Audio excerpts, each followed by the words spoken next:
máquinas. Y Carnot, estudiando la máquina de vapor, se dio cuenta de que no había una teoría sólida de la máquina de vapor. Y entonces estableció los principios básicos de operación de esa máquina, lo que se llama la máquina de Carnot, y finalmente pues, se considera que Carnot es el fundador de la termodinámica, con el trabajo que hizo. Y obviamente vinieron otros muchos como Clausius y compañía que terminaron de redondear el tema. Y bueno, en química yo creo que hay que destacar el trabajo de un ruso brillantísimo, de origen modesto, el último de 17 hijos, hijo de un profesor que tuvo miles de problemas, etc., pero que se destacó de una manera muy notable al lograr hacer pues, la clasificación de los elementos que hoy conocemos como la tabla periódica de Mendeleev. Y esto fue fundamental para la química, para todo el desarrollo de la química que iba a venir después. Entonces Mendeleev también es un personaje que vale la pena destacar, y él predijo la existencia de elementos que no se conocían.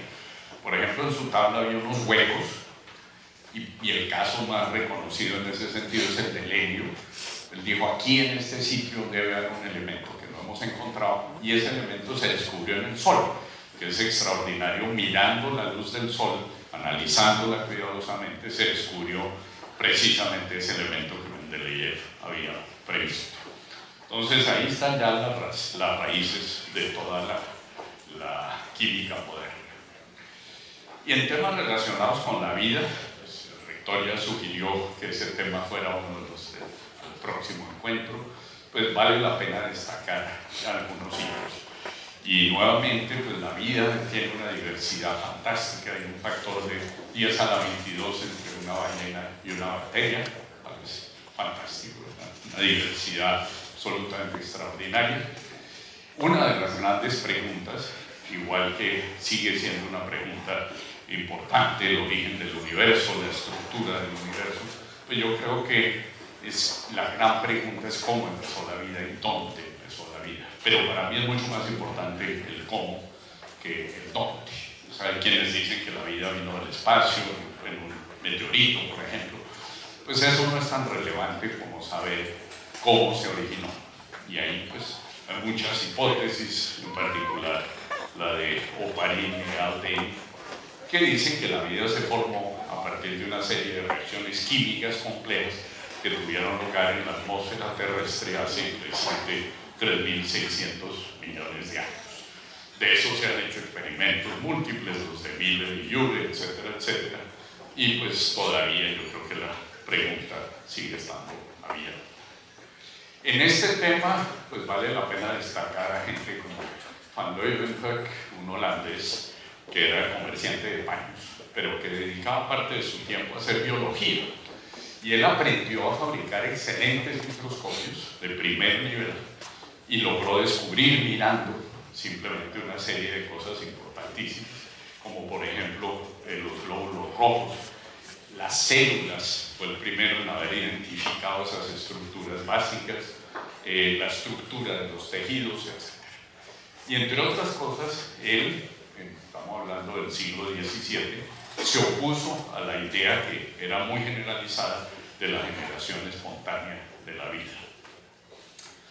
Y luego, pues otro salto hacia otro personaje enorme que fue Charles Darwin, que seguramente causó una revolución en el pensamiento de la importancia de la revolución que causó, por ejemplo, Newton o Galileo. Entonces, él pues, está detrás de la teoría de la evolución de las especies y de todo el papel jugado por la selección natural en la evolución. Y en ese sentido fue fundamental y produjo un cambio de fondo en la manera de pensar. Otro gran hombre en este campo fue Louis Pasteur, un biólogo médico francés, que fue el que demostró finalmente que la generación espontánea de la vida no funcionaba, pero además de eso fue el papá de la teoría microbiana de las enfermedades, del origen microbiano de las enfermedades, y por otra parte desarrolló vacunas, por ejemplo, contra el anthrax de las ovejas, contra la rabia y otras cosas. El papel de Pasteur fue fundamental y su papel como, digamos, estímulo para el cambio que se dio en las ciencias de la salud fue igualmente absolutamente clave. Nuevamente estamos hablando de ciencia básica. El caso de Pasteur es muy interesante porque hacía investigación básica, pero también trabajaba con la industria, y en particular con la industria del vino y la cerveza en Francia. Entonces, nuevamente, un investigador básico que impactó tremendamente el sector industrial. Y por último, digamos, en ese momento, en ese periodo de finales del siglo XIX, pues estuvo el gran Mendel, un monje austríaco, que estableció las reglas de la herencia, de cómo las características de los padres se transmiten a los hijos. Bueno, digamos en síntesis, ya hice todo ese paseo muy rápido por los 3 primeros siglos de la ciencia actual. Y yo creo que había a finales del siglo XIX una gran satisfacción acerca de la situación de la ciencia. En ese momento pues había razones para estar muy contentos, se tenía a disposición la mecánica de Newton, el mundo era perfectamente determinista, impredecible, de manera que por ese lado pues no había que preocuparse mucho. Estaban las leyes del electromagnetismo de Maxwell, se tenía a disposición una industria eléctrica ya naciente y fuerte, de manera que había razones para estar contentos. Estaba la industria química apareciendo, estaba ya establecida la teoría celular, las leyes de la herencia, la evolución de las especies, y en física había todavía unas preguntitas que estaban sin resolver, algunos experimentos que se habían hecho que no estaban claros, pero la mayor parte de la gente pensaba que todo eso se iba a poder aclarar gracias a la ciencia de la época. Pues resulta que la cosa no era así, y que para contestar esas preguntas hubo que cambiar todo. Y eso fue lo que pasó a comienzos del siglo XX. Y en el siglo XX, pues las cosas empezaron en los albores o los finales del siglo XIX, empezaron a ocurrir toda clase de cosas. Se descubrieron los rayos X por Röntgen, primer premio Nobel de Física. J. Thomson descubrió la primera partícula elemental, el electrón. Y luego Max Planck, para explicar una de esas preguntas, que era cómo irradiaba luz, lo que llamaban un cuerpo negro, que no voy a entrar en detalles, él propuso la idea de que la luz se intercambiaba energía con la materia de forma discontinua y no a través de una onda como se pensaba por parte de todo el mundo.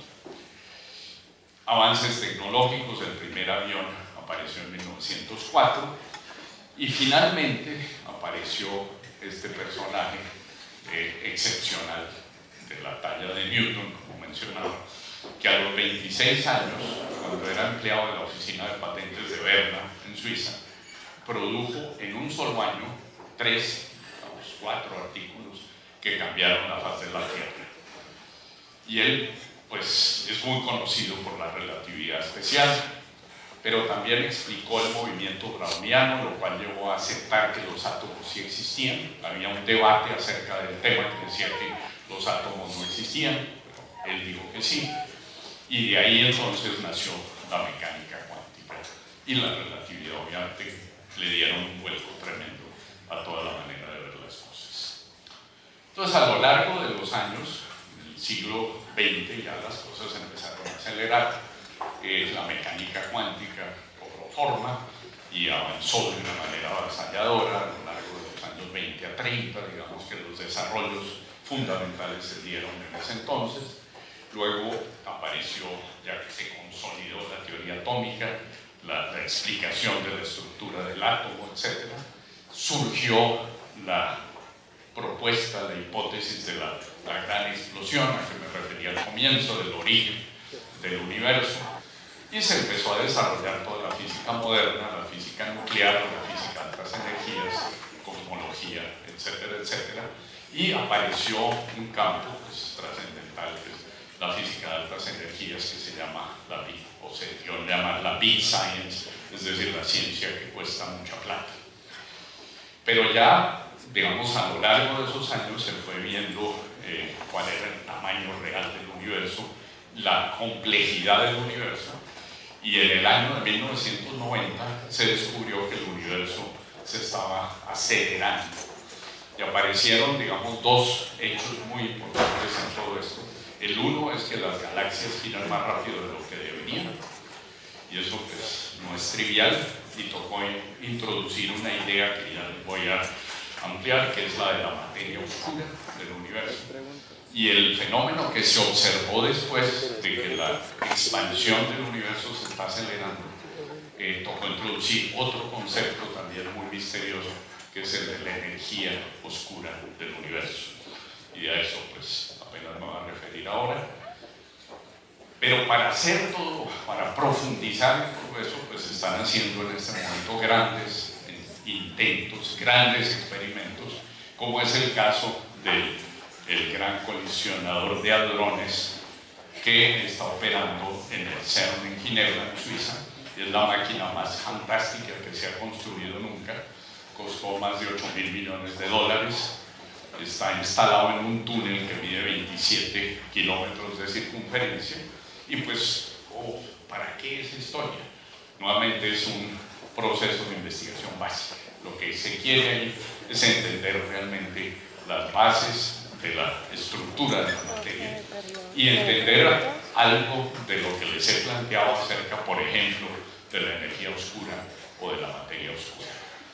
Interesante, en grupos de investigación del CERN trabajan colombianos. Tenemos grupos allá en el CERN, simplemente para que nos demos cuenta de que hoy la ciencia de este calibre está perfectamente a nuestro alcance. Y yo quiero destacar eso. Allá hay grupos de la Universidad Antonio Nariño, de la de Antioquia, de la Nacional de Bogotá, que están participando en esos grandes experimentos. Y bueno, en el siglo XX se dieron una serie de avances tecnológicos igualmente importantes. Y yo quiero destacar que tal vez el primero, y que se basó en el descubrimiento del electrón hecho por J. Thomson, fue el tríodo. Primero se inventó el diodo termoiónico, un dispositivo para rectificar corrientes, no voy a entrar en detalles, pero luego Lee de Forest en 1906 inventó el tríodo del tubo de radio, que lo único que hace es que permite amplificar una señal. Es decir, se tiene una señal chiquita y con el tubo de radio yo puedo amplificarla de manera que la pueda detectar. Y eso fue el comienzo de toda la electrónica del siglo XX, nuevamente basada en un descubrimiento básico, la existencia del electrón. Se produjo este aparato y fue el comienzo de toda la electrónica. Y bueno, a partir de ahí pues se hicieron muchas cosas, y una de las tal vez más importantes, pues se desarrolló la radio, se desarrolló el radar, la televisión, pero tal vez una de las más notables fue el primer computador. El primer computador estaba hecho de tubos de radio, se llamaba el ENIAC, en 1946, tenía 18.000 tubos de radio, pesaba 30 toneladas y consumía 160 kilovatios. Pues evidentemente una cosa de esas estaba fuera del alcance de la mayoría. Tan solo unas poquitas universidades muy ricas podían esperar tener un aparato de esos. Entonces, el futuro de la electrónica digital, de los computadores, se veía en ese momento como que iba a estar limitado a los gobiernos, a las fuerzas militares, a los bancos, a gente que tuviera manera de tener instalaciones de ese calibre. Imagínense un teléfono celular hecho de tubos de radio, sería más grande que el Empire State y consumiría más que toda la ciudad de Nueva York. Entonces, lo que cambió todo fue nuevamente un invento de la ciencia básica, este aparatico que se llama el transistor, que fue producto de los laboratorios de investigaciones de la Bell Telephone, y que, igual que el tubo de radio, que el tríodo, permitía amplificar señales. Pero la ventaja enorme que tiene el transistor sobre el tubo de radio es que se puede hacer muy chiquito y se puede hacer tremendamente chiquito. Y hoy en día, pues, eso se convirtió en esto. Fue lo que permitió empezar a hacer circuitos integrados. Y un transistor en un circuito integrado puede tener una décima de micra o menos, como es el caso en esta fotografía. Y el crecimiento que ha tenido esta tecnología ha sido fantástico. Y en un tiempo muy corto se ha podido pasar, en 30 años de haber inventado el circuito integrado, se ha podido pasar de chips que tenían unos cientos de transistores a prototipos que pueden tener 1.000 millones de transistores en una sola pastilla. Y para que ustedes simplemente se hagan una idea, el Pentium 2 procesador, que ya es viejito, tiene 20 millones de transistores en un solo chip de este tamaño. Entonces, digamos, el avance que ha habido en eso es absolutamente vertiginoso. Y es lo que ha permitido que hoy tengamos todos teléfonos celulares, que cada uno de ellos tiene una capacidad infinitamente superior que la de ese computador que les mostré de los años 40. Y eso es lo que ha permitido entonces que hoy tengamos satélites, GPS, teléfonos celulares, todo eso resultado finalmente de la ciencia básica. Y eso es lo que yo quiero destacar, porque el invento del transistor surgió del conocimiento que se tenía en ese momento acerca de la estructura de la materia gracias a la mecánica cuántica. Y bueno, a partir de ahí quiero mencionar algunas cosas, por ejemplo, el invento de Internet. Internet tiene 23 años. Internet, como lo conocemos hoy, el protocolo, la WWW, nació en ese laboratorio de Ginebra, donde está hoy el famoso acelerador de partículas, y su inventor fue un físico inglés que se llama Tim Berners-Lee, que todavía está activo, y él lo hizo para establecer una manera simple de comunicar científicos entre sí. Pero pues muy rápidamente se vio las perspectivas extraordinarias que eso tenía y se dio todo el desarrollo que va pues creciendo de una manera tan vertiginosa. Nuevamente un invento trascendental derivado de un laboratorio de investigación básica. Entonces, igual hay que destacar eso. Y luego, pues eso ya estamos viéndolo todos los días, creciendo cada vez más. Ahora bien, hoy en día se siguen planteando unas preguntas de fondo en este tema, en física, y yo creo que las preguntas de hoy son peores que las que había a finales del siglo XIX. Y yo quiero destacar temas como la materia oscura del universo, que ya les mencioné, la aceleración del universo y la famosa energía del vacío, la partícula que se está buscando, que es el bosón de Higgs, etcétera, etcétera. Y el problema es serio, porque miren aquí esta visión de lo que debería ser la materia del universo. Entonces, la materia conocida del universo, es decir, el conjunto de todas las estrellas y galaxias y de polvo cósmico y toda esa historia, no representa sino el 4% de la materia total que debería tener el universo. El 24%, el 22% más o menos, está representado por esa energía oscura, que nadie sabe qué es, y el 74% por esta es la materia oscura, y el 74% por la energía oscura, que tampoco nadie sabe qué es. Entonces ahí hay tema para trabajar, y si ustedes se quieren ganar un premio Nobel, pues ahí tienen, porque lo que se logre hacer en ese sentido, que seguramente va a tener una trascendencia enorme. Nuevamente, investigación básica que nos debería llevar a grandes avances. Y pues para terminar voy a mencionar dos cositas en ciencias de la vida, porque me parece que igual en el siglo XX se dieron unos logros espectaculares. Y especialmente, el más importante de la historia de la biología fue el descubrimiento de la estructura del ADN por Watson y Crick hace 50 años. Y ese pues es el que nos permitió entender cómo funcionan los seres vivos, empezar a entenderlo, y que ha abierto unas posibilidades increíbles al tema de, por ejemplo, la agricultura, las ciencias de la salud, etcétera, etcétera. Y ahí ha surgido un debate tremendo y ahí es donde es tan importante que las ciencias sociales, la ética, intervengan para evitar que estos campos se puedan descarrilar, porque ya se han llegado a las posibilidades increíbles de manipular la vida, y ahí tenemos un ejemplo perfectamente claro de lo que se puede hacer.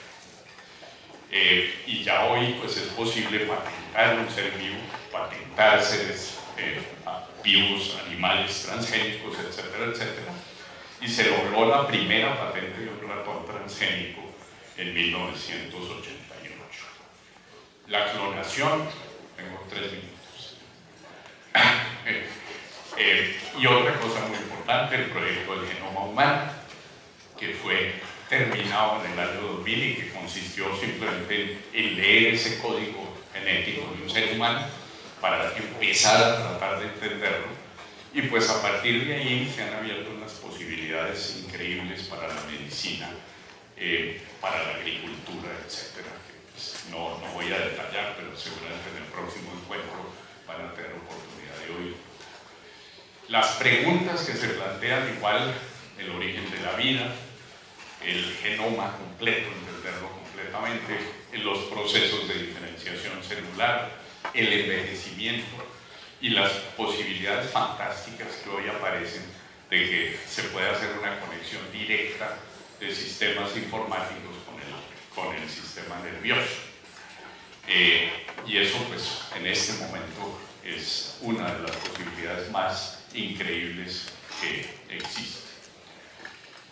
Y por último, digamos, ¿qué puede uno esperar como desarrollos ya de impacto que tengan repercusión en la tecnología, en la industria a corto plazo?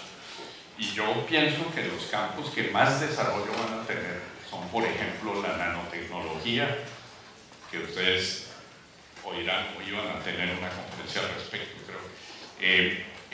Todo el tema de los nuevos materiales, todo lo derivado de la biotecnología, de las ciencias de la vida, la informática, las nuevas fuentes de energía y todo lo relacionado con la industria espacial. Estos dos últimos temas pues van a dar pie para 2 conferencias que ustedes tendrán en el transcurso de la jornada, de manera que no las voy a mencionar. Me voy a referir tan solo muy cortico al tema de la nanotecnología y a este tipo de cosas que hoy se pueden hacer. Esa foto que está ahí arriba, esa imagen, son átomos, 48 átomos de hierro sobre una superficie de cobre. Y esto se logró gracias a un aparato que se llama el microscopio de efecto túnel, que es el único aparatito que permite ver átomos. Y eso es un aparato muy sencillo, y en Colombia fabricamos uno hace muchísimo tiempo, hace 15 años por lo menos, que no nos costó más de $1 millón. Y lo hizo una niña que hoy es profesora de nanotecnología en la Universidad de los Andes. Ese fue su trabajo de grado. Pero es una máquina que permite hacer cosas que el microscopio electrónico más potente no podía hacer. Y esto se inventó en los años 80 del siglo pasado. Y entre otras cosas uno puede hacer lo que está aquí, es decir, escribir la sigla IBM, por ejemplo, en este caso, con átomos. Es decir, atrapar un átomo de allá, llevarlo aquí y escribir algo, hacer algo directamente con átomos. Entonces, esas son perspectivas extraordinarias de la nanotecnología. Y ahí, pues, digamos, ya hay cosas muy concretas, los fullerenos, por ejemplo, que son macromoléculas de carbono. De esos tenemos aparatos para fabricar esas cosas hechos aquí en Colombia. Los nanotubos de carbono, que también los hemos fabricado en la Universidad Nacional, en la Universidad de Antioquia, en muchas partes. Y un material que es absolutamente extraordinario y que es el material del futuro, que es un nanotubo abierto, y eso es lo que se llama un grafeno, que es un material monoatómico, es decir, del espesor de una capa atómica, y que tiene unas posibilidades extraordinarias, una resistencia mecánica increíble, una conductividad eléctrica y térmica altísimas, y eso va a permitir hacer una electrónica completamente revolucionaria. Y lo interesante es que es muy fácil de conseguir y muy fácil de producir. Y eso pues abre todas las perspectivas que ustedes estudian. Fue el premio Nobel de Física hace 2 o 3 años y abre unas perspectivas fantásticas. De esto no voy a hablar. Esta es una cosa que, por ejemplo, se ha propuesto muchísimo, es un aparato que, digamos, sería el futuro del transporte. Es un tren de levitación magnética colocado entre un tubo al vacío, y ese aparatico podría viajar a 10.000 kilómetros por hora. La propuesta es instalar uno entre Europa y Estados Unidos, por ejemplo, amarrado al fondo del mar, como es este que está aquí, o poner otro encima de Estados Unidos y que haría el mismo recorrido a esa velocidad. Entonces esas son perspectivas que hoy se ofrecen y que tecnológicamente ya están a nuestro alcance. Y yo creo que para terminar, pues yo sí quiero, y lo he enfatizado mucho, la importancia que tiene la ciencia, porque la ciencia, pues por una parte enseña a pensar de manera racional. Yo no quiero que todo el mundo se vuelva científico, pero el que ha tenido una cierta formación científica, pues piensa de una manera más sensata, más racional. Pero también paralelamente con eso, la práctica de la investigación científica desarrolla la creatividad. A la larga, pues mejora la calidad de vida. Y yo creo que el conocimiento científico, y era lo que quería ilustrar, pues ha sido el motor del desarrollo tecnológico actual y estará cada vez más cerca del desarrollo industrial. Y yo creo que la industria, en esos casos que les mencioné, todos esos temas, pues va a estar cada vez más basada en ciencia. Las ciencias naturales solas no tienen la solución. Y yo quiero insistir en la importancia de las ciencias sociales, de la relación ciencias sociales, ciencias naturales, que debe ser cada vez más cercana. Pero lo otro que quiero insistir es que todas estas historias están a nuestro alcance aquí en Colombia, que nosotros podemos hacerlo, que lo estamos haciendo, que podemos perfectamente hacer grandes avances en nanotecnología, en energías no convencionales, en nuevos materiales. Todo ese tema no está reservado a los países industrializados, sino está al alcance nuestro. Y lo que quiero destacar, que lo importante, lo fundamental en esta historia, es que creamos realmente que sí podemos hacerlo. Yo creo que una de las enfermedades crónicas de que hemos sufrido es la falta de confianza en nosotros mismos.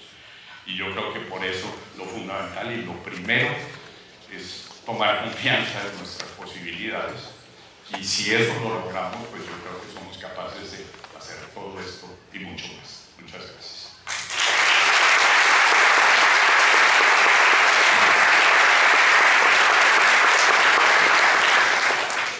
Doctor Posada, el público tiene las siguientes preguntas. ¿Cuál es su opinión sobre la posibilidad de llegar a tener una teoría del todo? Madre mía.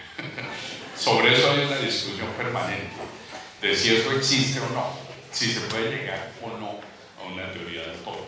Y yo creo que nadie tiene la respuesta. Hay quienes dicen que es imposible, que a medida que vamos profundizando las cosas se van complicando de cierta forma y que se requieren teorías cada vez más complejas para explicarlas. Y hay otros que dicen que se puede encontrar una teoría que sintetice todo. Yo creo que estamos lejísimos de llegar allá y hay que ser objetivos. El universo, digamos, para que ustedes se hagan una idea, nuestra galaxia tiene algo así como 200.000 millones de estrellas y hay perfectamente otros 200.000 millones de galaxias en el universo.